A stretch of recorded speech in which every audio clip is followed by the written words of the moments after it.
நாயனாருக்கு ஒரு திருக்குமார் அவதரிக்க இந்த குழந்தைக்கு என்ன பெயர் சாத்துறதுன்னு ஆச்சாரியத்துல வந்து கொஞ்ச காலம் வரைக்கும் கூட வழக்கம் உண்டு.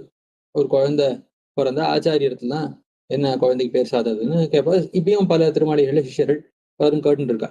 என்ன பேர் வைக்கிறதுன்னு உடனே ஒரு தடவை சொன்னா போல 108 தடவை சொல்லியிருக்கேன் பிரபன்ன காயத்ரியில. அந்த பெருமானார் திருநாமத்தை சாத்தும் என்ன ஒண்ணு உம்முடைய ஒரு பக்திக்கு சேரவும் அந்த பெருமானார் திருநாமத்தை சாத்துன்னு எம் ஐயனி ராமானுஷன் என்ன ராமானுஜன்க திருநாமத்தை சாத்தினாராம்.